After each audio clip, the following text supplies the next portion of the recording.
इस दास का तो बहुत गुड एक्सपीरियंस है भाई और बहनों, क्योंकि मैं भी आप भाई बहनों की तरह भ्रमित था बरवाला कांड के बाद। मैं नया नया तो उपदेशी था ही।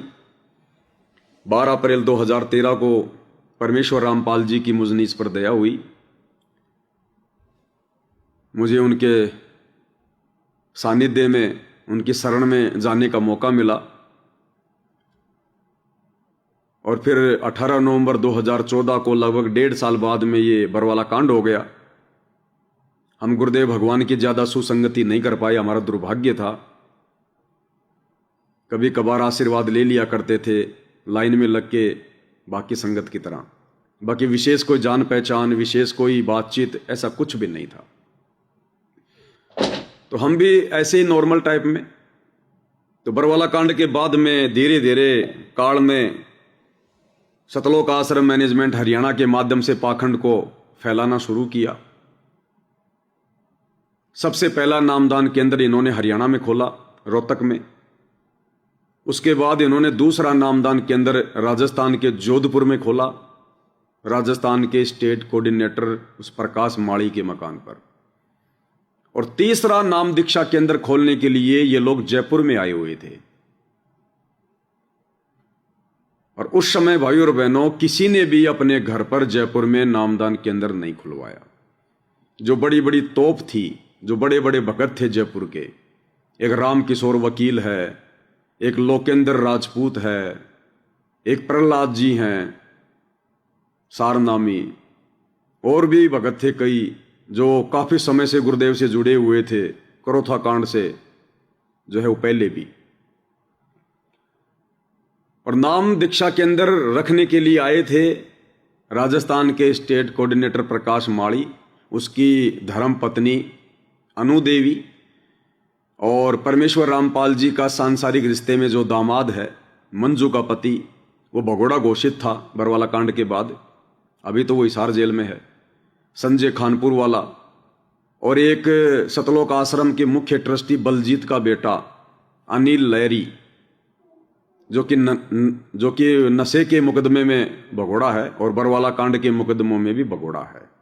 बरवाला कांड के बाद वो नशे का कारोबार करने लग गया था, गांजा बेचने लग गया था। गांजा जो सतलोक आश्रम बरवाड़ा में गुरुदेव का बॉडीगार्ड था, बलजीत लहरी का बेटा। एक बहन हमारी जिसका नाम जोड़ा जाता है गुरुदेव के साथ में, क्या नाम उस बहन का, बेबो बेबो बोलते हैं उसको, क्या है, बलजीत लहरी की बेटी है। नाम दास को ध्यान में नहीं आ रहा उस बहन का। वो उसका भाई है अनिल लहरी। तो ये लोग आए थे जयपुर में, क्योंकि गुरुदेव भगवान का जो कलयुगी रिश्ते में दामाद है संजय खानपुर वाला, और जो बलजीत का बेटा अनिल है, ये अपनी फरारी काट रहे थे, भगोड़े घोषित थे ये।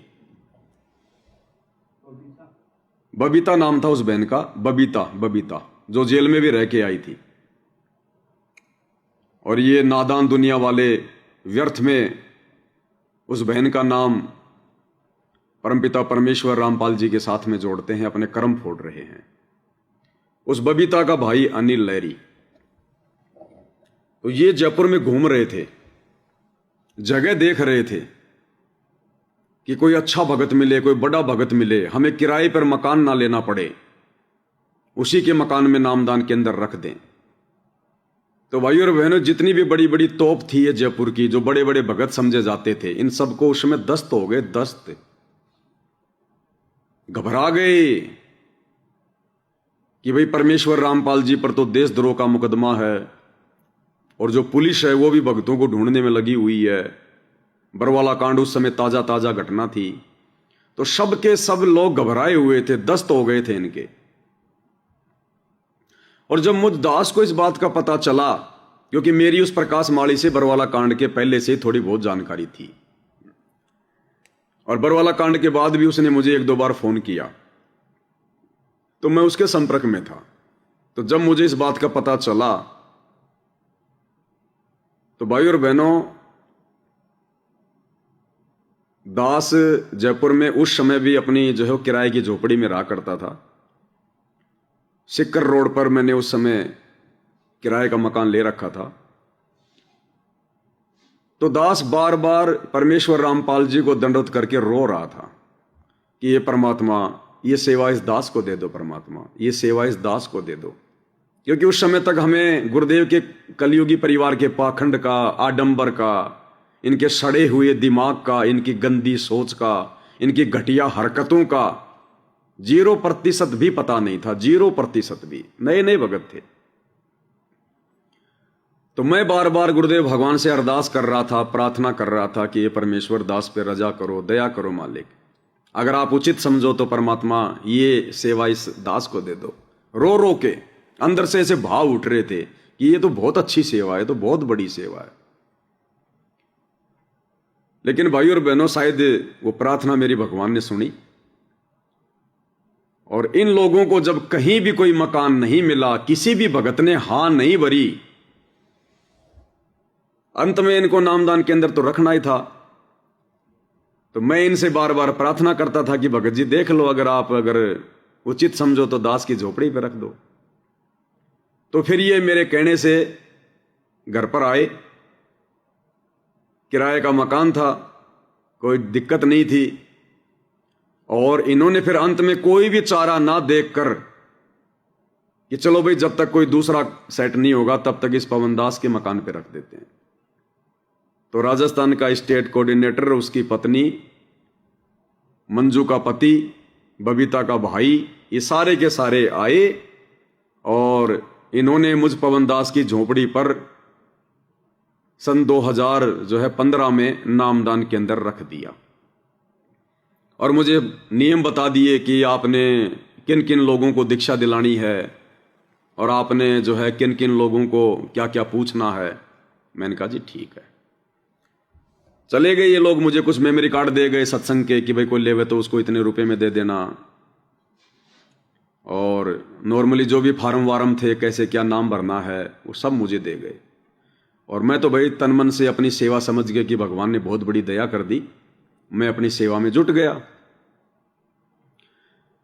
कुछ दिनों बाद में इन्होंने एक व्यक्ति को, जिसका नाम था रमेश शर्मा, जयपुर का था, वो काफी समय से गुरुदेव से जुड़ा हुआ था, उस व्यक्ति को इन्होंने मेरे पास में छोड़ दिया कि भगत जी ये आपका सहयोग करेगा, इसको पता है सारी विधि का, सारी प्रोसीजर का, ये व्यक्ति आप रख लो। ठीक है भाई, कोई दिक्कत नहीं है। अब दास की वहां पे लाइट की समस्या थी, तो मैंने प्रकाश जी से कहा कि भगत जी एक इन्वर्टर चाहिए। तो बोला कुछ सेवा के पैसे आए हैं? मगर भगत जी मेरे पास में तो 25-30 हजार रुपए हैं, 25-30 हजार रुपए हैं। कुछ एक भगत मुझे सेवा देके गए थे, मैंने उनके नाम पते सब कुछ नोट कर रखे हैं, क्योंकि उस समय तक ज्योति और पाठ शुरू नहीं हुए थे। जब तक दास के घर पे नामदान के अंदर था, मुश्किल से 2-4 भगतों ने ही ज्योति के पैसे जमा कराए होंगे, एक आध भगत ने कोई पाठ के पैसे दिए थे, और उस समय पाठ हुआ करता था 11,000 का। तो मैंने कहा भगत जी मेरे पास में तो देखो ये इतने पैसे आए हैं। वो प्रहलाद भगत मेरे साथ में रहा करता था, बोला ठीक है आप एक काम करो, आप इससे ले आओ इन्वर्टर। तो मैं और पहला दोनों गए और एक 25,000 रुपए का बैटरी और इन्वर्टर हम लेकर आ गए। 1,000-1,500 रुपए का हम चाय का सामान लेके आ गए। चाय की एक केतली, एक थर्मस ले आए, कुछ एक गिलास वगैरह ले आए, चाय चीनी वगैरह ले आए, ताकि भगत भाई बहन आएंगे तो उनको चाय वाय भी देनी पड़ेगी, कोई खाना खाएगा उसको खाना भी खिलाना पड़ेगा। वो थोड़ा बहुत हम सामान ले आए। अब धीरे धीरे क्या हुआ भाई और बहनों, उस रमेश की एक गंदी आदत थी हमारे। अब मुझ पवन दास का तो शुरू से ये नियम रहा है कि मैं तो अपने पड़ोसियों से भी ना बात करता, ना मैं जाता, ना मुझे कोई लेना देना।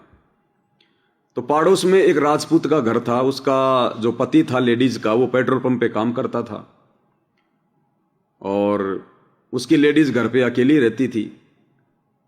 तो दिन में ये रमेश क्या करता, वहां पर दीवार के पास में खड़ा हो जाता, और वो लेडीज और ये दोनों आपस में बातें करते रहते कई देर तक।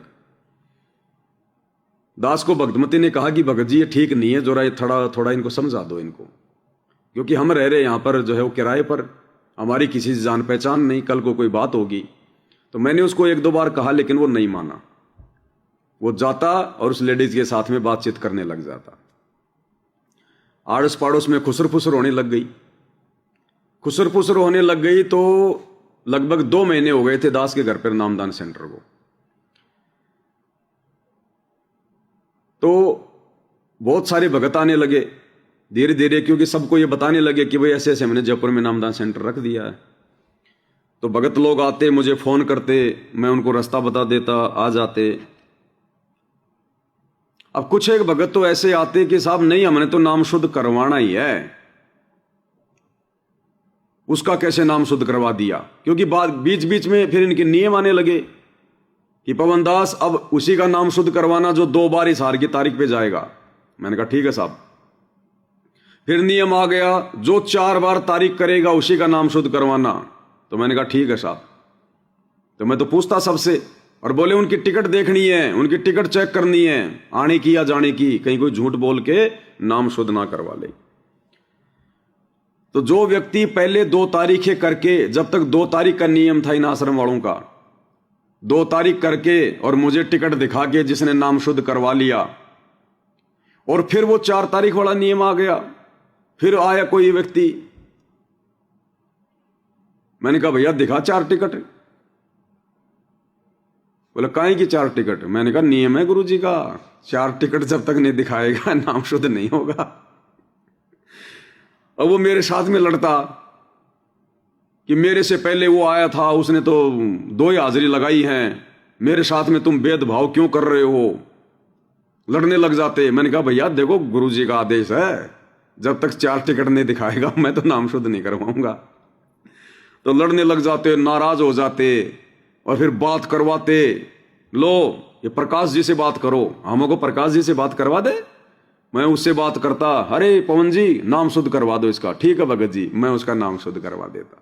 मतलब आदेश गुरु जी का, और चल रही थी किसकी? उस प्रकाश माड़ी की। तो ये तकरीबन 2 महीने तक मेरे घर पे नामदान सेंटर रहा। अब 2 महीने के बाद में एक दिन राजस्थान के उदयपुर में ये लोग रैली निकाल रहे थे कि भाई हमारे गुरुजी की सीबीआई जांच कराओ, हमारे गुरुजी की सीबीआई जांच कराओ। उस समय में कुछ पता नहीं था क्या पाखंड चल रहा है ये। अब आज तो समझ में आ गया। अब जैसे गुरुजी हमें वो बैल वाली कथा सुनाते हैं ना, कि उस बैल के पैरों के खुर में कील चुभ गई और वो नादान उसके घुटने के ऊपर मरहम पट्टी कर रहा है। कील चुभी है पैर में, खुर में, और मरहम पट्टी हो रही है उसके घुटने पर, तो कैसे आराम मिलेगा? तो गुरुजी तो बैठे हिसार की जेल में हरियाणा में, और ज्ञापन दिया जा रहा है मध्य प्रदेश के जिला कलेक्टर को कि हमारे गुरुजी को छुड़वाओ। खाक छुड़वाएगा? अरे मुकदमा हरियाणा के हिसार में, और तुम रैलियां निकाल रहे हो मध्य प्रदेश में, इंदौर में, उत्तर प्रदेश में, राजस्थान में। डीसी को ज्ञापन दे रहे हो, संत रामपाल जी को जमानत दो, संत रामपाल जी की सीबीआई जांच कराओ। कहां से होगी? उस कलेक्टर के हाथ में क्या बेचारे के? कील चुभ रही है खुर में और ट्रीटमेंट हो रहा है घुटने का। ऐसे इन्होंने भगत समाज का पैसा, समय बर्बाद करवाया। लेकिन उस समय कुछ भाई बहनों हमारे भी कुछ बस में नहीं था, ज्ञान नहीं था, जानकारी नहीं थी, कोई समझाने वाला नहीं था, कोई बताने वाला नहीं था। तो उस रमेश की उस गंदी हरकत को देखकर आड़ोसी पड़ोसियों ने थाने में शिकायत कर दी कि साहब ऐसे ऐसे ये तो जो रामपाल जी हैं हरियाणा से, देशद्रोह के मुकदमे में उनके नाम पे पैसा इकट्ठा कर रहे हैं, फलाना दिखना। वो लड़के का नाम तो लिया नहीं, वरना उनकी पड़ोसन बदनाम होती कि साहब ये किससे बात करता है, फिर वहां पे सबकी बदनामी होती। तो उन्होंने ये बहाना लगाया कि साहब ये पैसा इकट्ठा कर रहे हैं बाबा रामपाल की जमानत के लिए। तो मैं जैसे ही उस उदयपुर की रैली में घर से निकला, मुश्किल से 2-4 किलोमीटर गया था, पीछे से घर पर जो है वो पुलिस आ गई, और पुलिस वाले बच्चों को डरा के धमका के कि बंद करो ये पाखंड वगैरह, ये वो, नहीं तो सबको अंदर कर देंगे। कौन है यहां पर? उनको पता चला कि ऐसे ऐसे हो, तो गए उदयपुर। बोला कल बोल देना, कल थाने में आ जाएगा यहां पर, नहीं तो ठीक नहीं होगा। तो मेरे को पीछे से बच्चों ने फोन किया।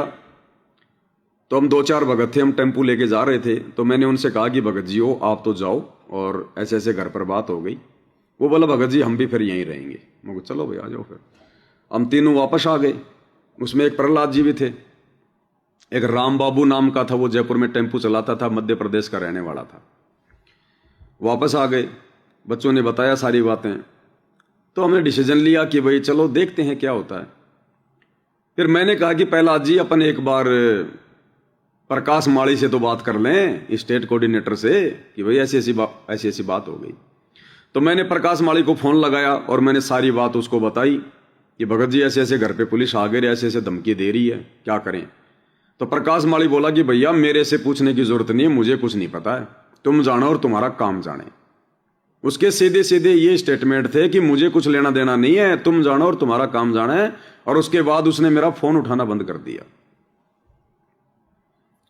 मैंने कहा भाई प्रहलाद ये तो बड़ा मतलबी आदमी, हम राजस्थान के भक्तों का लीडर बन के बैठा है, और लीडर का काम होता है कि अगर नीचे वालों पर कोई दिक्कत आए तो सामना करे, और ये तो मुंह फेर गया। बोला अब क्या कर सकते हैं। तो मैंने कहा भाई सुबह थाने तो चलना पड़ेगा। तो मैं और वो प्रहलाद भगत दोनों, हरमाड़ा थाना पड़ता है सिक्कर रोड पर, हरमाड़ा यानी जयपुर में जब हम लोग एंटर होते हैं सिक्कर की तरफ से, हरियाणा की तरफ से, तो पहला थाना पड़ता है हरमाड़ा थाना। तो हरमाड़ा थाने में हम दोनों चले गए, थानेदार के पास गए, थानेदार को बताया तो उन्होंने कहा कि अच्छा तुम हो क्या वो। हाँ जी हाँ जी। क्या ड्रामा कर रखा है ये। हम सारी बात बता दी, साहब ऐसी ऐसी बात है। बोला मेरे क्षेत्र में ये नहीं चलेगा ड्रामा, और वहां से हटा दो, अगर दोबारा शिकायत आ गई तो अंदर कर दूंगा, और तुम दोनों की आईडी वगैरह दो। अब मैंने थाने में हमारी फोटोकॉपी वगैरह दोनों की आईडी वाईडी जमा करवा दी। मैं साहब ठीक है। तो मैंने कहा भाई प्रहलाद क्या करें, तो भगवान की सेवा थी, और भगवान की सेवा तो रुकनी नहीं चाहिए। और वो प्रकाश माड़ी तो फोन नहीं उठा रहा। तो मैंने कहा कि भगत जी आप ऐसा करो, प्रहलाद जी आप अपने घर पर रख लो ये नामदान सेंटर, अपने घर पर। तो प्रहलाद ने कहा कि ठीक है भाई, और क्या कर सकते हैं फिर।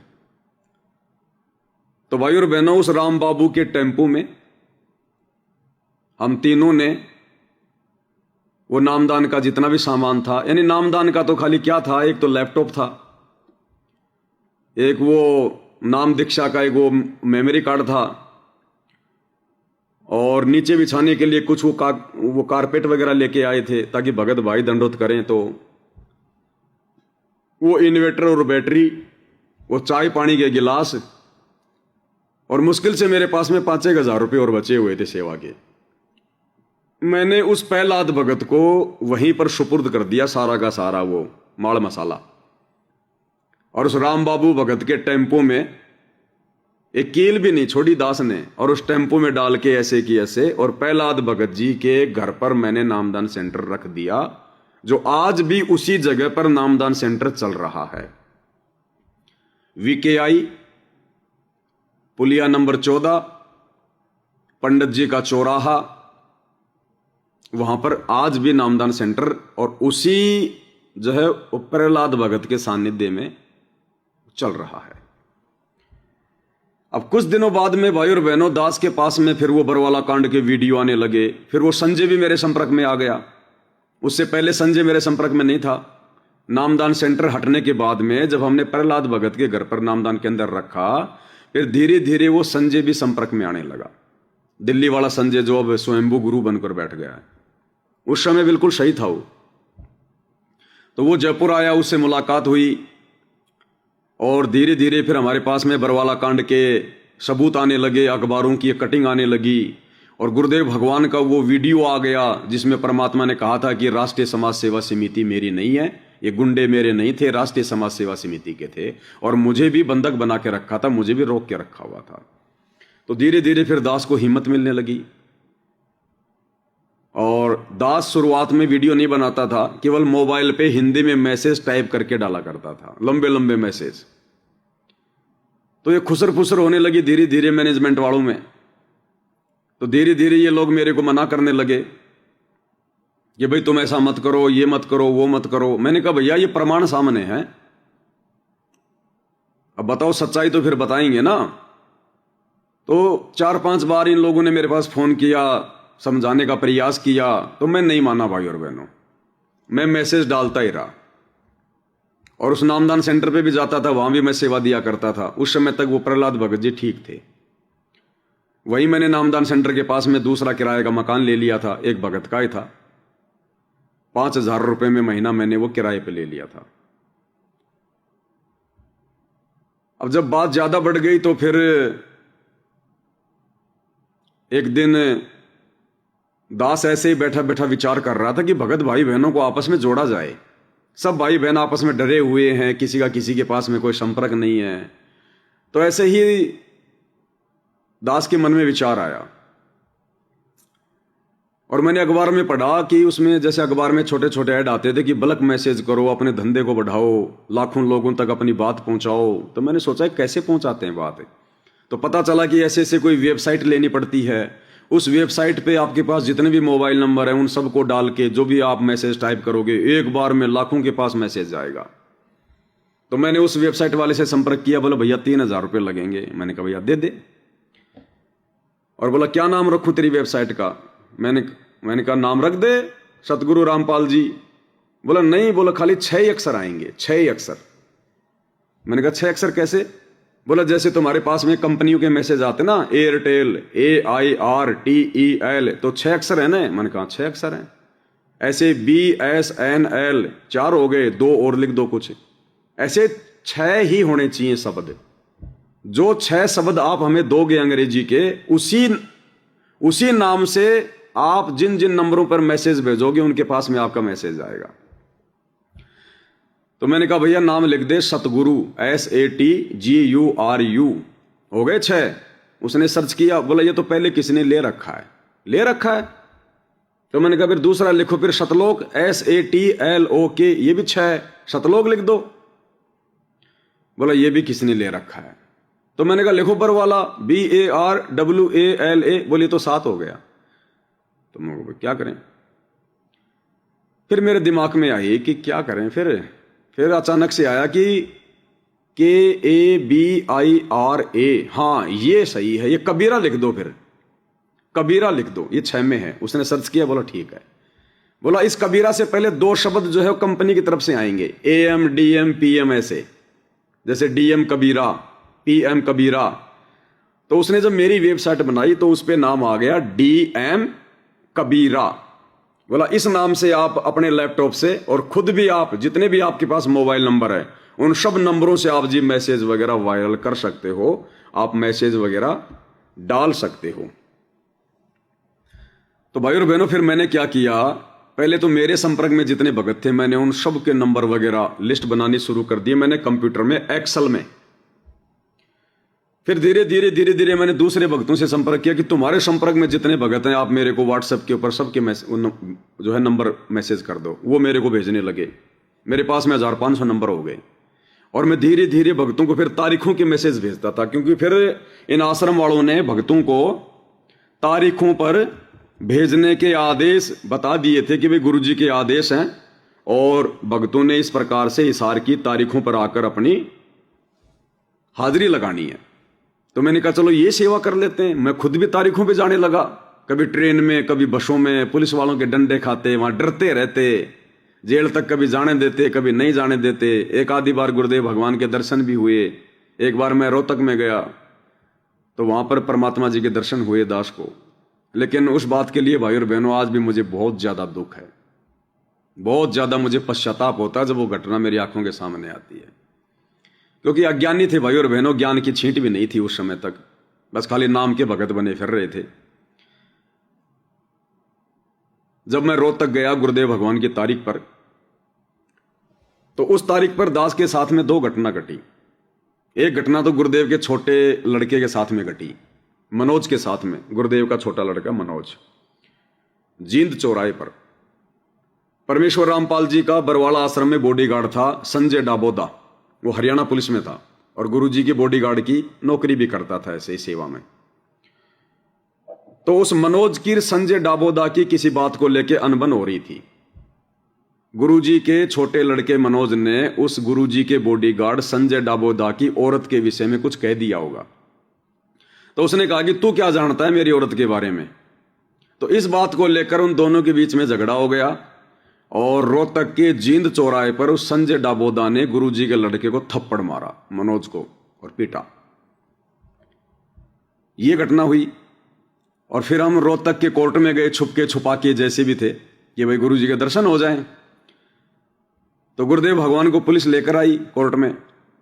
और हम ऐसे ही आम व्यक्ति की तरह बन के, ताकि कोई पहचान ना ले, क्योंकि पुलिस वाले मारते भी थे, गालियां भी निकालते थे। तो हम सीढ़ियों के पास खड़े हो गए कि गुरुजी ऊपर कोर्ट में गए हुए हैं और नीचे आएंगे और दर्शन हो जाएंगे। तो दास भी ऐसे खड़ा हो गया बिल्कुल सीढ़ियों के पास में, मतलब सीढ़ियां बिल्कुल सामने थी मेरे, जिधर से जो है परमात्मा जी ने आना था। तो दास खड़ा हो गया इंतजार में। उधर से 2-4 पुलिस वाले गुरुदेव भगवान के हाथों को पकड़ के, मतलब 2 पुलिस वालों ने गुरुदेव भगवान के दोनों तरफ से हाथों को अपने हाथों में लिया हुआ था। 5-4 पुलिस वाले उनके आगे पीछे थे। और गुरुदेव भगवान व्हाइट कलर की लाइन वाली हाफ बाजू की एक शर्ट और एक लोअर पहन रखा था परमात्मा ने, पैरों में उनके चप्पल थी। और पुलिस वाले के साथ में परमात्मा बिल्कुल सेंटर में आ रहे, मुझे बिल्कुल स्पष्ट दिखाई दे रहे। अब भाई और बहनों, गुरुदेव भगवान की नजर बिल्कुल मेरी नजरों में, और मेरी नजर भी गुरुदेव भगवान की नजरों में, जबकि और भी बहुत खड़े थे लोग, भगत भी बहुत खड़े थे। लेकिन जब तक गुरुदेव भगवान वो 9-10 सीढ़ियां नीचे उतरे, तब तक गुरुदेव भगवान की नजरें मेरी नजरों में, और मैं भी हल्का हल्का मुस्कुरा रहा और गुरुदेव भगवान भी हल्के हल्के मुस्कुरा रहे। और मैं खड़ा रहा और फिर परमात्मा नीचे की तरफ चले गए। अब उस समय तो भाई और बहनों नहीं ज्ञान था इन बातों का। वैसे तो आनंद आया कि भाई गुरु जी के दर्शन हो गए, गुरु जी के दर्शन हो गए। लेकिन जब परमेश्वर ने हल्का सा ज्ञान योग खोला, सात संगति से जोड़ा, सत्संगों को समझने लगे, फिर भाई और बहनों दास को बड़ा धक्का लगा। फिर परमेश्वर की वाणी याद आ गई कि गुरु को कीजिए दंडवत, कोटि कोटि प्रणाम, कीट न जाने भृंग को, गुरु कर ले आप समान। और एक वाणी परमात्मा की कि मिले तो दंडवत बंदगी, नहीं पल पल ध्यान लगाए। कि अगर आपके गुरुदेव भगवान का आमना सामना आपसे होता है तो मिलते ही उनको दंडवत प्रणाम करना चाहिए। जबकि ये नीच, ये कुत्ता, ये हरामी उस समय ज्ञान के अभाव में केवल खड़ा रहा, केवल गुरुदेव की आंखों की तरफ देख रहा था। जबकि हमने गुरुदेव की आंखों की तरफ देखना नहीं होता है, नजरों से नजर नहीं मिलानी होती एक शिष्य ने अपने गुरु से। शिष्य का ध्यान अपने गुरु के चरणों में होना चाहिए, चरणों में नीचे, गर्दन नीचे होनी चाहिए। जबकि मैं उस समय बिल्कुल आंखों में आंखें गड़ा के देख रहा था, और मैंने गुरुदेव को उन पुलिस वालों के भय से दंडवत प्रणाम भी नहीं किया। तो इस बात का मलाल मुझे आज भी होता है जब वो घटना मेरी आंखों के सामने आती है। लेकिन क्या करें, नादान थे भाई और बहनों। तो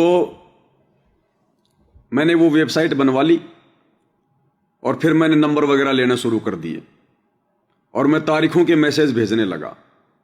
और तारीखों पर ऐसी ऐसी वाणियां मैं डालता हिंदी में, 1000 शब्दों तक हम नोट कर सकते थे हिंदी में मैसेज। और उसमें कहता था कि फला फला तारीख को गुरुदेव की हिसार में तारीख है, और भक्तों देख लो ये मौका बार बार नहीं मिलेगा। और फिर मैं रेफरेंस दिया करता था कि जिस प्रकार वो द्रौपदी धोखा खा गई कि एक लीर के कारण मेरे हो गए चीर अपार, और जो मुझे पहले पता होता मैं देती सब कुछ वार। तो भक्तों आज तो हमें पता चल गया, आज यदि हम गुरुदेव की तारीख पर नहीं जाएंगे तो ये मौका चूक जाएंगे, फिर आगे रोएंगे धोएंगे। तो भक्तों में जोश पैदा हो जाता और हजारों तक वो मैसेज आने लग गया। अब मैनेजमेंट वालों को पता चला कि संगत तक ये बातें कैसे पहुंच रही हैं, तो पता चला कि ऐसे ऐसे वो जयपुर में एक पवन है और ऐसे ऐसे। तो मैं फिर इन सभी स्टेट कोऑर्डिनेटरों से मेरे संपर्क, यूपी वाले से, एमपी वाले विष्णु साहू से, राजस्थान वाले से, इन्होंने भी कह दिया भाई उस पवन दास के पास में नंबर भेजो संगत के। तो छोटे मोटे कोऑर्डिनेटर थे वो सब मेरे पास में उनका आदेश प्राप्त करके नंबर भेजने लगे। मध्य प्रदेश वाला विष्णु साहू तो इतनी बात कहने लग गया, बोले पवन तो कौन सी आत्मा है? मैं को गधे की तो नहीं हूं तो इंसान की आत्मा। तो कौन सी आत्मा है? जब गुरुजी आएंगे ना मैं गुरुजी से पूछूंगा कि गुरुजी ये पवन दास कौन सी आत्मा है। वो ऐसे ही बोलता है, गुरुजी ये पवन दास कौन सी आत्मा है, इतनी बड़ी सेवा इसके पास में। मैं को तो पूछ लेना जब आए गुरुजी, अभी तो मेरे को सेवा करने दे तू। तो दास फिर ऐसे ऐसे मेरे पास में भाई और बहनों तकरीबन 40-50 हजार मोबाइल नंबर भक्तों के हो गए, और जिसके पास भी मैसेज आता उसमें लिखा था डीएम कबीरा, डीएम कबीरा। और उस विष्णु साहू ने तो मध्य प्रदेश में यह ऐलान कर दिया कि भक्तों मेरी बात पे भी यकीन मत करना, लेकिन डीएम कबीरा से जो मैसेज आ जाए तो ये सोच लेना तुम कि बिल्कुल गुरु जी का आदेश है, पक्की बात है।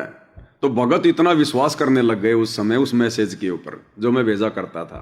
और इनको कोई भी मैसेज डलवाना होता, कोई सेवा का मैसेज कि भाई मतलब पैसों की जरूरत है सेवा के लिए, तो मैं सेवा के मैसेज भेजता कि भक्तों खुल के सेवा करो, ये मौका नहीं मिलेगा बार बार। और बेचारे भगत कोई अपनी जमीन बेच रहा है, कोई अपना प्लाट बेच रहा है, नहीं है तो बेचारा कहीं से लेके दे रहा है। कालिदास को भी पूरी तरह से फांसना चाह रहा था इस षड्यंत्र में। तो सेवा करने लगे और मैसेज के हमने पैसे देने पड़ते थे, यानी 1,00,000 मैसेज के हमने 12,000 रुपए देने पड़ते थे। हमने वो परचेज करने पड़ते थे कि 10,000 रुपए में हम 1,00,000 मोबाइल नंबरों पर हम लोग मैसेज भेज सकते हैं। मतलब जैसे मोबाइल में होता था रिचार्ज, वैसे ही उसका होता था मैसेज का। तो नामदान सेंटर से मैं पहला हाथ से पैसे ले लिया करता था। प्रकाश माड़ी ने कह दिया था कि भाई तेरे को जो पैसा चाहिए तू नामदान सेंटर से ले लिया कर। तो इस प्रकार से वो सेवा चलती रही। फिर दास के संपर्क में संजय दिल्लीवाला भी आ गया। थोड़ी बहुत सच्चाई बरवाला कांड की मुझे उससे पता चली। कुछ परमात्मा के आशीर्वाद से बरवाला कांड की घटनाओं के माध्यम से, अखबार से, गुरुजी के वीडियो से, इनसे, और फिर धीरे धीरे कुछ इनके कुक्रम भी हमारे सामने आने लगे, इनके झूठ, इनका पाखंड। तो मेरे पास में बहुत सारे फोन आने लगे। मैं कहा भैया मैं नहीं मानूंगा। फिर अंत में इन्होंने देखा कि इसके पास तो लाखों नंबर हो गए भक्तों के, और ये नंबर इससे ले लो, ये जो डीएम कबीरा की जो सेवा है ना, ये इस पवन दास से ले लो, ये लैपटॉप और ये नंबर इस पवन दास से ले लो। तो मेरे को कहने लगे कि भाई ऐसा करो, आप ये जो सेवा है ये आश्रम को सुपुर्द कर दो। मैंने कहा भाई मेरे कोई हाथ पैर थोड़े टूट गए, मैं कोई पागल थोड़ी हो गया, भेज रहा हूं ना, सेवा मैं भी तो कर ही रहा हूं, अभी तो कोई सेवा ही करेगा ना। लेकिन इनके मन में दोष था, तो मैंने उनको मना कर दिया। मैंने कहा भाई मैं नहीं दूंगा सेवा, मैं भेज रहा हूं, दिक्कत क्या है, दो मेरे को मैसेज बना के। तो ये इन्होंने देखा कि ये ऐसे सेवा नहीं देगा ये। तो इन्होंने फिर क्या किया भाई और बहनों, जब मैंने ये बरवाला कांड की सच्चाई उन मैसेजों के माध्यम से डालनी शुरू कर दी, फिर मैंने इन मैसेजों के माध्यम से मैंने वो सेवा डालनी शुरू कर दी।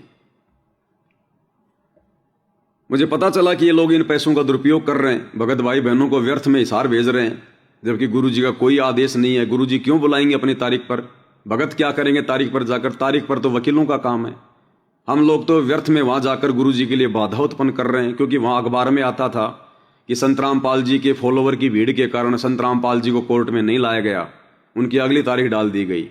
तो मैंने सोचा ये तो गुरुजी परेशान हो रहे हैं भाई, तारीखों पे तारीखें डल रही हैं, ऐसे तो मुकदमे बहुत लंबे हो जाएंगे। तो फिर मैंने उसी डीएम कबीरा से लोगों को मैसेज डालने शुरू कर दिए कि भैया तारीख पर जाने के आदेश गुरुजी के नहीं है, और ना कोई भगत किसी प्रकार की सेवा दे। ये मैंने मैसेज डालने शुरू कर दिए। तो संगत ने एकदम से वो मैसेज पढ़ के और इनको पैसा देना बंद कर दिया, और तारीखों पर भी जाना भक्तों ने धीरे धीरे बंद कर दिया। जिन जिन तक मैसेज पहुंच गए वो लोग नहीं जाने लगे, और संगत में खुशर पुशर शुरू हो गई पूरी। अब ये बात पहुंची गुरुजी के भाई महेंद्र के पास में। अब महेंद्र ने देखा ये तो मामला बिगड़ जाएगा, सेवा आ नहीं रही। और वो विष्णु साहू मध्य प्रदेश का स्टेट कोऑर्डिनेटर जो ये कह चुका था कि भक्तों मेरी भी बात मत मानना, डीएम कबीरा ही फाइनल है। तो जब वो सेवा बंद हो गई, जब ये सेवा मांगने लगा, तो लोग कहने लगे भैया डीएम कबीरा से मैसेज आ गया, हम तो सेवा नहीं देंगे। अब उस विष्णु साहू की बात कोई नहीं माने, भैया डीएम कबीरा से मैसेज आएगा तो ही सेवा देंगे। और मेरे को कहें कि भगत जी बहुत अर्जेंट है, 3 करोड़ रुपए चाहिए गुरुजी की जमानत के लिए, एपी सिंह वकील को देने, इतना खर्चा हो रहा है, 35 वकील कर रखे हैं, भगत जी सेवा रुक गई। मैंने कहा भैया चाहे तुम्हारी रेल रुको चाहे तुम्हारी सेवा रुको, अब मैं तो भैया वो मैसेज नहीं भेजूंगा। तो फिर इन्होंने क्या किया, महेंद्र के पास में बात पहुंचाई। अब भाई और बहनों महेंद्र का मुझ दास के पास में फिर फोन आता है,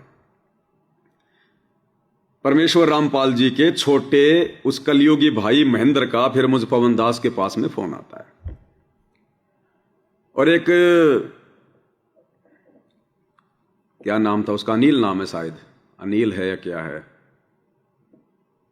अनिल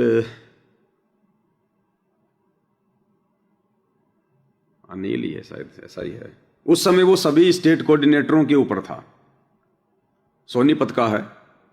अनिल है या सुनील ऐसा नाम था कुछ उसका, उसको प्रधान जी भी कहते थे। सतलोक आश्रम बरवाड़ा में उसको प्रधान जी भी कहा करते थे।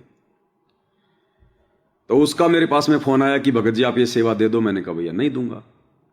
अब वो महेंद्र का खास आदमी था वो लड़का जिसने एक वीडियो बनाया था मेरे ऊपर 2 घंटे का, बहुत ही पहले जब मैंने 5 घंटे की डीवीडी बनाई थी और संगत में भेजना मैंने शुरू की थी। बरवाला कांड के सारे खुलासे एक 5 घंटे की डीवीडी में बना के वीडियो, और दास ने भक्तों को जो है वो कोरियर करना शुरू कर दिया था। हाँ, नवीन सोनीपत वाला उसका नाम है। तो वो महेंद्र का खास आदमी था उस समय। सभी स्टेट कोऑर्डिनेटरों के ऊपर उसकी सेवा थी, यानी जितने भी कोऑर्डिनेटर थे वो नवीन से मैसेज लेते थे और नवीन को मैसेज देता था परमेश्वर रामपाल जी का छोटा कलयुगी भाई महेंद्र। तो उस नवीन ने फिर महेंद्र को मेरे खिलाफ भड़का दिया। फिर महेंद्र का मेरे पास में फोन आया और बोला अच्छा। फिर उस समय क्या था भाई और बहनों, इस महेंद्र ने, क्योंकि भगोड़ा था 2014 में ये भाग गया था पुलिस वालों के साथ सेटिंग करके, और 2014 बरवाला कांड में रातों रात ये आश्रम से ये फरार हो गया था। 8 साल तक ये भगोड़ा बन के रहा। तो ये भगोड़ा था उस समय, छुप छुप के रहता था, कभी दिल्ली, कभी राजस्थान, कभी ये गुजरात, ऐसे। और इसने अपना नाम चेंज कर लिया था महेंद्र से मोहनलाल। इसने अपना नाम चेंज कर लिया उन पुलिस वालों के डर से, मोहनलाल। इसका मेरे पास फोन आता है और मुझे बोला हेलो। मैं को हेलो, कौन, पवन जी बोल रहे हो? हाँ मोगो जी बोल रहा हूं। बोला मैं मोहनलाल बोल रहा हूं। मोहनलाल? हाँ मोगो बोलो भगत जी, हमें पता ही था कि उसने नाम चेंज कर रखा है, मोहनलाल नाम धर लिया उसने। हाँ मोगो भगत जी बोलिए। बोले भाई ये क्या चक्कर चल रहा है, ये मैसेज वैसेज का क्या चक्कर चल रहा है, ये डीएम कबीर आ रही है? मोगो जी कोई चक्कर नहीं है। बोले वो अनिल का फोन आया था कि ऐसा नहीं है वैसा नहीं है। मैंने कहा जी ऐसी तो कोई बात नहीं है, क्योंकि उस अनिल ने उस समय फिर मेरे नाम का एक मैसेज संगत में डाल दिया कि पवन जयपुर वाला गुरुद्रोही हो गया। जबकि उस समय तक गुरुजी के पास कोई बात नहीं, कोई चर्चा नहीं, कोई लेना नहीं, कोई देना नहीं, बस आपसी रंजिश निकालने के लिए कि पवन जयपुर वाला गुरुद्रोही हो गया। तो मैंने कहा भगत जी पता नहीं हो नवीन जी ने ऐसे ऐसे क्या बोल दिया, मेरी तो कोई बात भी नहीं हुई और उसने तो मैसेज डाल दिया। बोले भैया ऐसा है, देखो मैं कहूं वैसा चलो, नहीं तो क्या है ना, ये आपस में झगड़ा करोगे ना तो एक दूसरे में काल घुस जाएगा। अब मैं डर गया, मैं कहा भैया काल क्या होता है? ये इतने सत्संग तो सुने नहीं थे, काल घुस गए तो फिर क्या बचेगा फिर मेरे अंदर। मैंने कहा भगत जी ऐसी तो कोई बात नहीं है। नहीं बोले मैंने वो सुना था ना, बोलो कि डीएम कबीरा की बात को ही सत माने, क्योंकि मैंने मैसेज डाल दिया था कि डीएम कबीरा की तरफ से जब तक मैसेज ना आएगा कोई सेवा नहीं देगा। तो भगत रुक गए और मैंने कहा अब मैं गुरुजी के पास में हिसार जेल में प्रार्थना लगाऊंगा मंजू के माध्यम से, क्योंकि उस समय 2016 में गुरुजी का परिवार और महेंद्र का परिवार बिल्कुल एंटी, एक दूसरे के दुश्मन, जानी दुश्मन। ना गुरुजी का कलयुगी परिवार महेंद्र की बात मानता था, ना महेंद्र उनकी बात मानता था। और गुरुजी के लड़कों का तो उस समय कोई रोल ही नहीं था। एक तो जेल में पड़ा हुआ था, दूसरा भगोड़ा बन के घूम रहा था वो मनोज। बड़े वाला वीरेंद्र तो जेल में था, दूसरा भगोड़ा बन के घूम रहा था। तो सारी कमान इस महेंद्र ने अपने हाथ में ले रखी थी और गुरुजी के परिवार को इसने डरा धमका रखा था। तो मुझे पता था कि भाई वो मंजू जाती है मिलाई पर जेल में। तो मैंने कहा भैया अब तो मैं गुरुजी के पास में प्रार्थना भेजूंगा, बाहर क्या ड्रामा चल रहा है, क्योंकि उस समय तक मंजू सही थी। तो ये सारी बातें उसने बता दी अनिल ने महेंद्र को। तो मेरे को बोला कि नहीं मुझे पता चला है कि मैं इस शनिवार गुरुजी के पास हिसार जेल में प्रार्थना भेजूंगा। मैंने कहा भगत जी मैं कहां प्रार्थना भेजने वाला। नहीं बोले मैंने सुना था। बोले भैया गुरुजी से प्रार्थना होने के बाद भी, चाहे किसी भी प्रकार की प्रार्थना क्यों ना हो, गुरुजी से हिसार जेल में प्रार्थना होने के बाद भी मेरी मंजूरी जरूरी है। ये वचन किसके?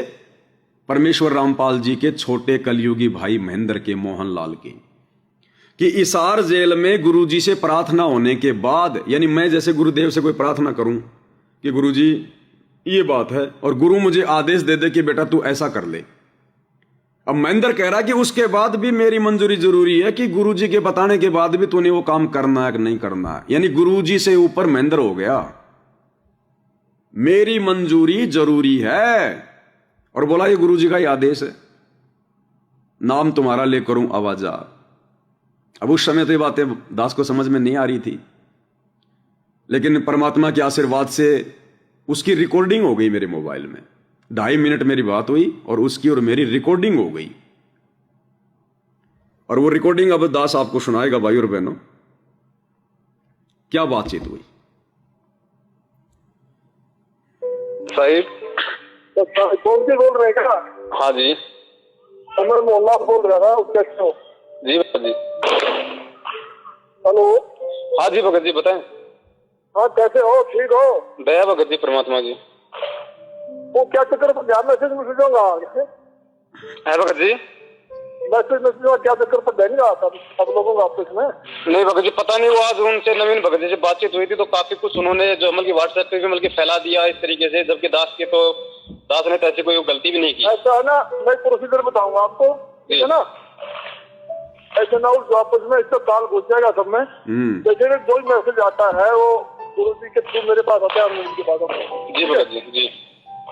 तो हम ऐसा करेंगे, सिस्टम बनाएंगे, लिंक बनाएंगे आपको। मैं इनको बोलूंगा भाई आपके लिंक में आप करो, बाकी अपने नाम से मेरे नाम से कबीरा को देखो, तो वो वापस प्लस कर दिया सब। जी भगत जी, है ना? जी जी जी।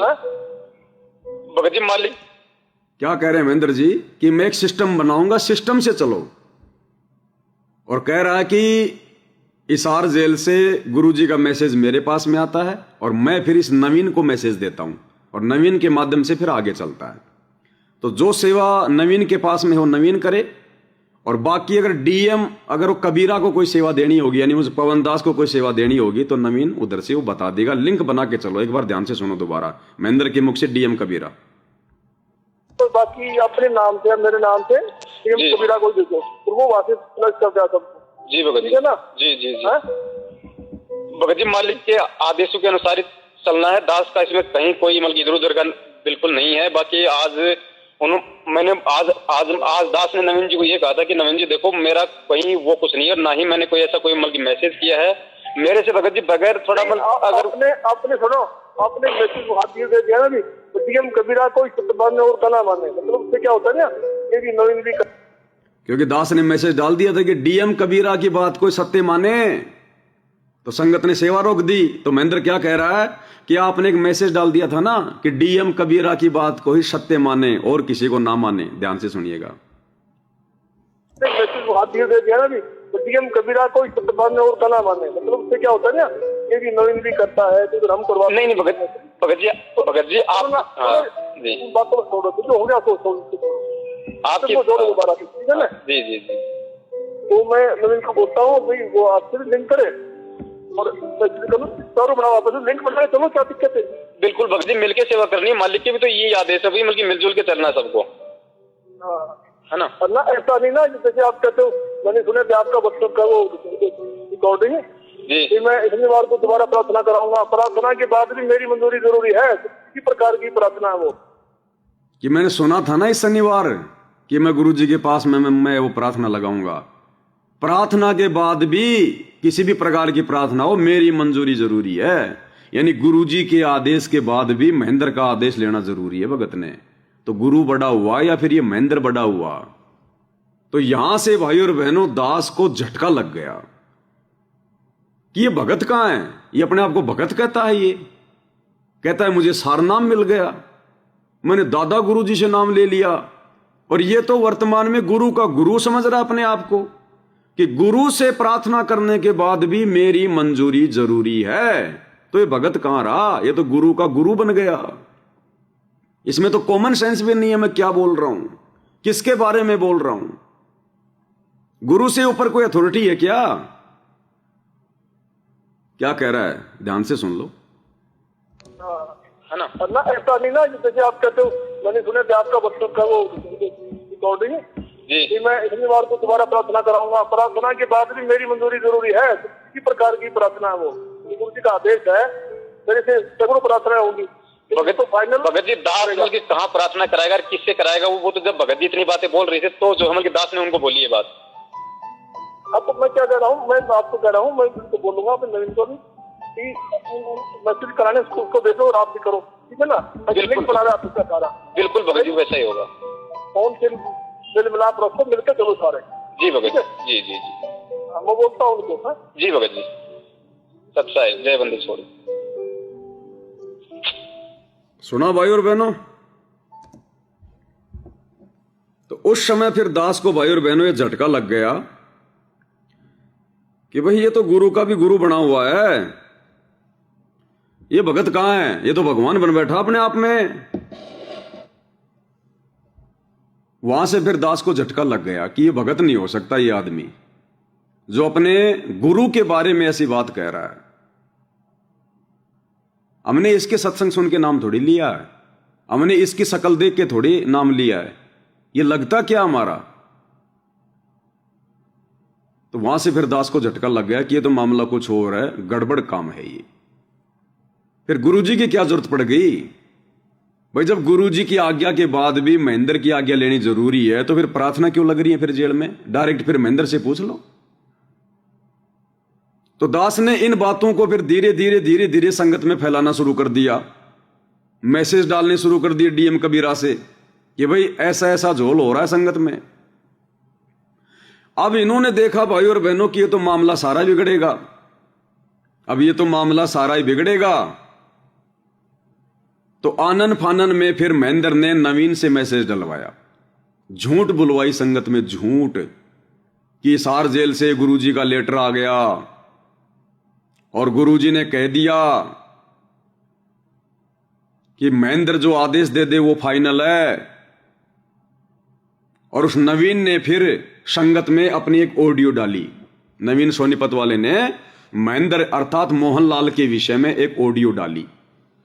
और उस ऑडियो में उस नवीन सोनीपत वाले ने, जो कहता है मुझे सारनाम मिला हुआ है, गुरुजी के साथ में रहता था, उसने भी गुरुजी को सेकंड कर दिया, सेकंड, और स्पष्ट कर दिया कि हमारे लिए तो मोहनलाल जी का आदेश गुरुजी का आदेश है।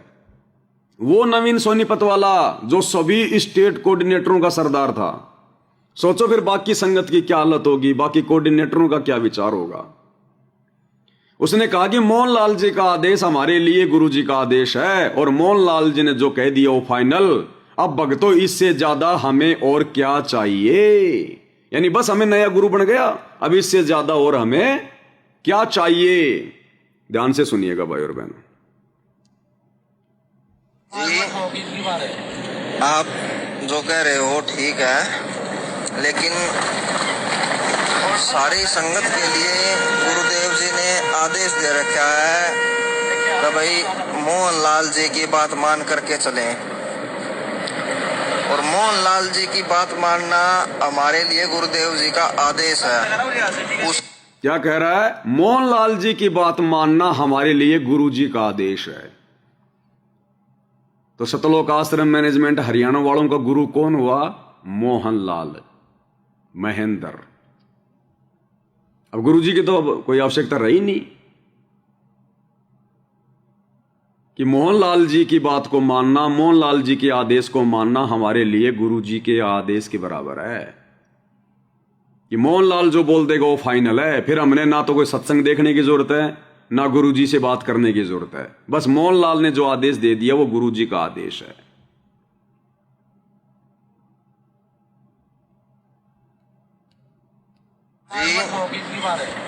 आप जो कह रहे हो ठीक है, लेकिन सारी संगत के लिए गुरुदेव जी ने आदेश दे रखा है कि भाई मोहनलाल जी की बात मान करके चलें, और मोहनलाल जी की बात मानना हमारे लिए गुरुदेव जी का आदेश है। उसकी बात का खंडन करना गुरुजियों के आदेश का खंडन करना है।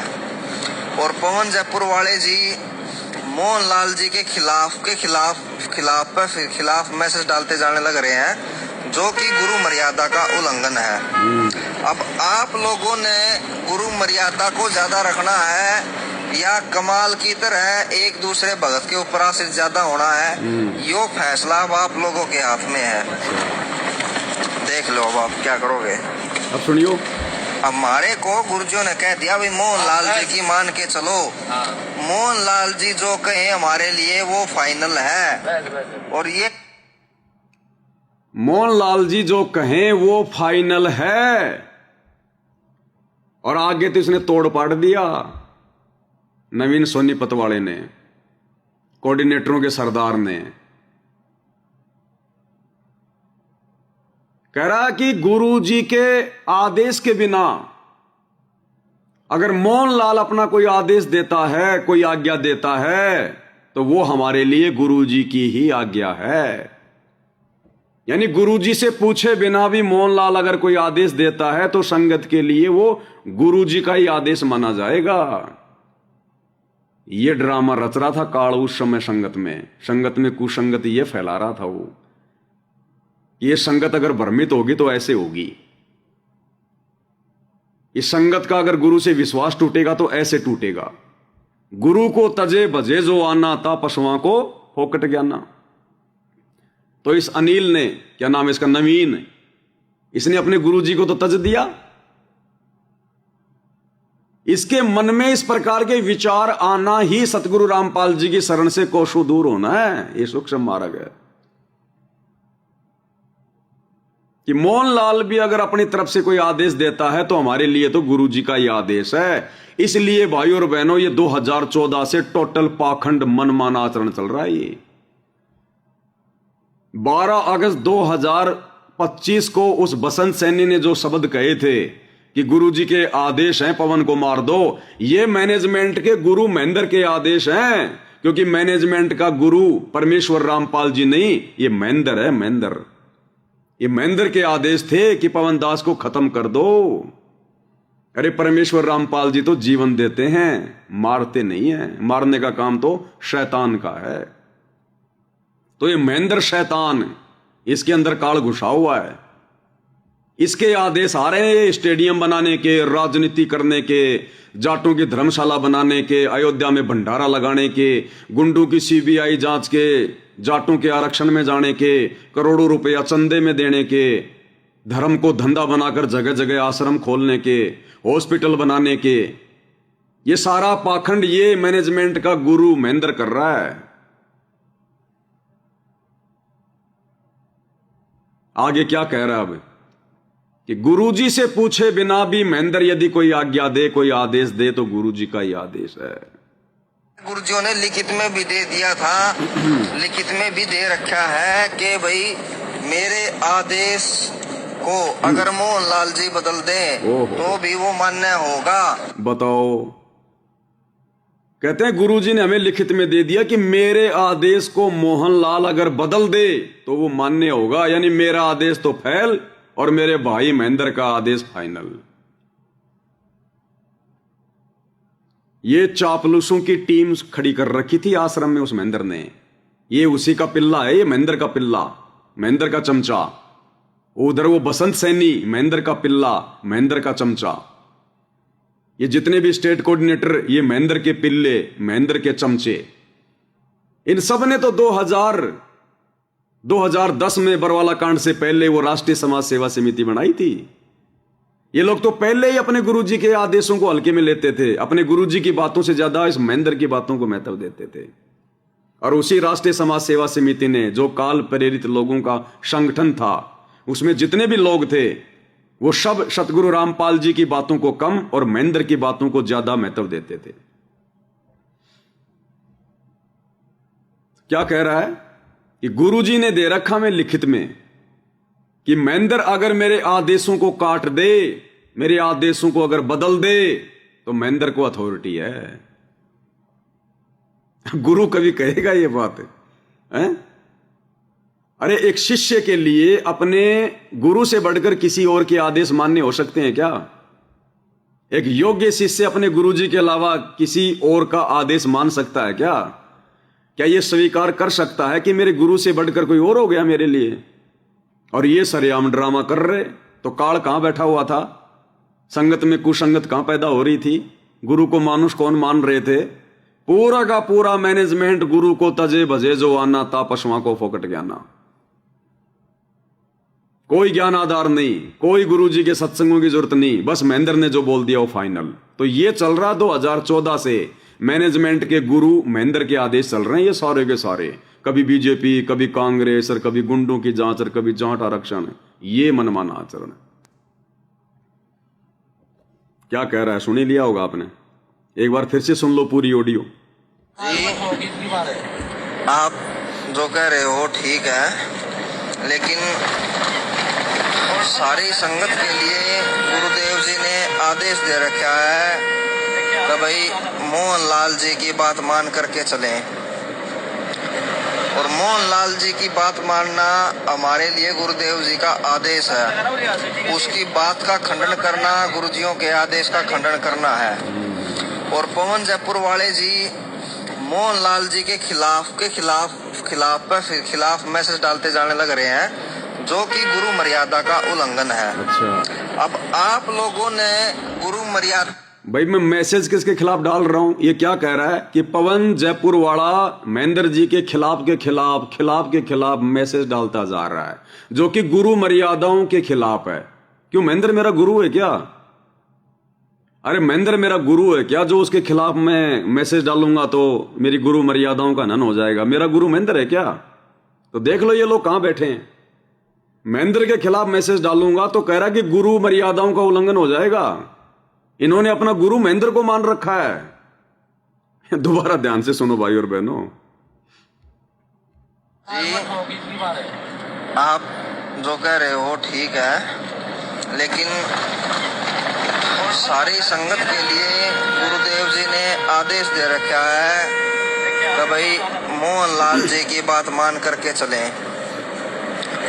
और मोहनलाल जी की बात मानना हमारे लिए गुरुदेव जी का आदेश है। उसकी बात का खंडन करना गुरुजियों के आदेश का खंडन करना है। बराबर कर दिया। और पवन जयपुर वाले जी मोहनलाल जी के खिलाफ मैसेज डालते जाने लग रहे हैं, जो कि गुरु मर्यादा का उल्लंघन है। अब आप लोगों ने गुरु मर्यादा को ज्यादा रखना है या कमाल की तरह एक दूसरे भगत के ऊपर आश्रित ज्यादा होना है, यो फैसला अब आप लोगों के हाथ में है। देख लो अब आप क्या करोगे। हमारे को गुरुजियों ने कह दिया भाई मोहनलाल जी की मान के चलो, मोहनलाल जी जो कहे हमारे लिए वो फाइनल है। और ये गुरुजियों ने लिखित में भी दे दिया था। क्या दे दिया था लिखित में? कि मेरे से पूछे बिना मोहनलाल अगर कोई आज्ञा दे या मेरे आदेश को मोहनलाल चेंज कर दे तो फाइनल। गुरु से बड़ा हो गया मोहनलाल, गुरु से बड़ा। अब सुनिएगा, लिखित में भी दे रखा है कि भाई मेरे आदेश को अगर मोहनलाल जी बदल दें तो भी वो मान्य होगा। अच्छा। और मेरे कहे बिना या मेरे से पूछे बिना मोहनलाल जी अगर कोई आदेश दें तो भी वो मान्य होगा। तो इससे ज्यादा और क्या चाहिए अब हमारे को? अब इससे ज्यादा और क्या चाहिए हमारे को कि भाई हमें अब हमारा नया गुरु मिल गया मोहनलाल। अब इससे ज्यादा और क्या चाहिए हमारे को? तो ये हो रहा है 2014 बरवाला कांड के बाद। गुरुजी की कोई आज्ञा नहीं, गुरुजी का कोई आदेश नहीं। सारे के सारे आदेश कौन दे रहा है? मोहनलाल। ये महेंद्र, ये तो पहले क्लियर कर चुके हैं ये लोग। 2016 की ऑडियो है, आज की नहीं है। 9 साल हो गई। तो पिछले 9-10 साल से ये पाखंड क्या चल रहा है संगत में, यही तो समझाने का प्रयास कर रहे हैं संगत को।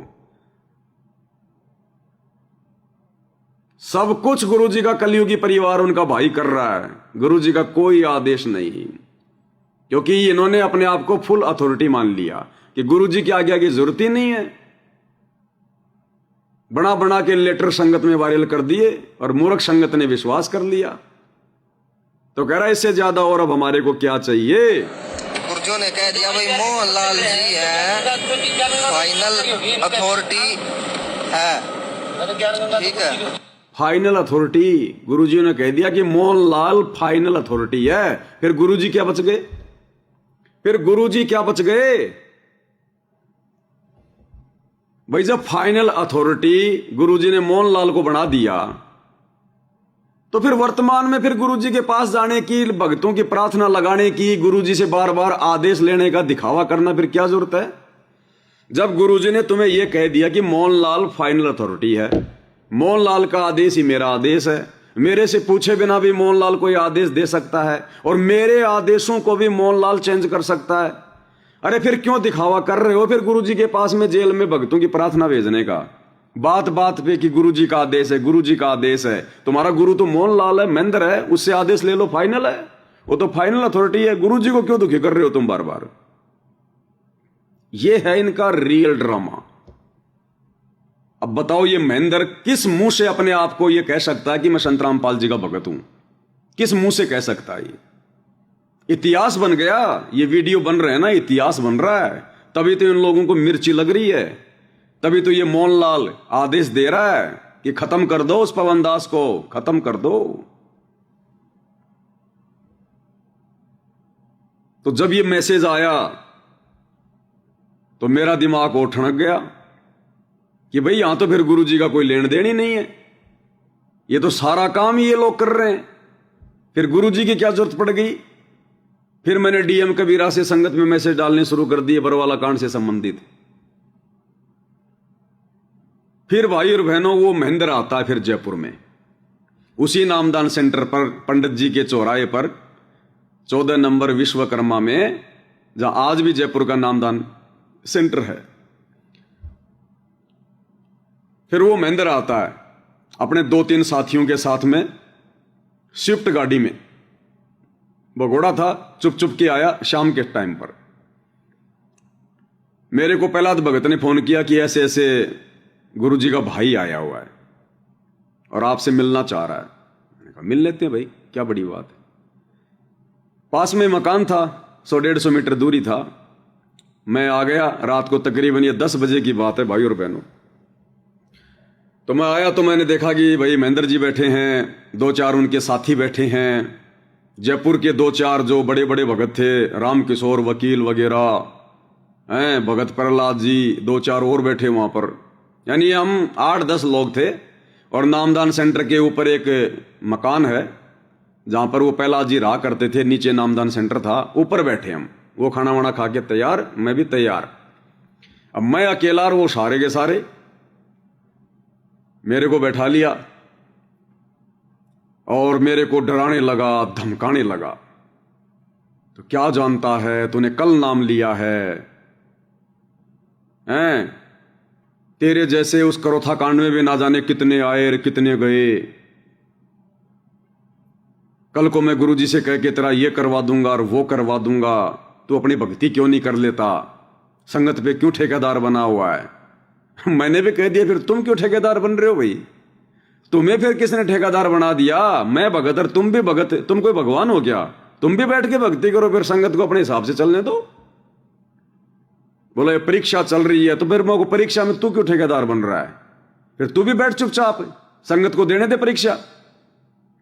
फिर मेरे को पता नहीं कौन कौन भगत का नाम बता, वो फलाना भगत, वो फलाना भगत, वो भी ऐसे ऊपर मुंह करता था, बाद में बैठ गया। तेरे जैसे कितने आए और कितने गए। 10 बजे बैठे थे मीटिंग में, सुबह 4 बज गए, कोई निर्णय नहीं निकला।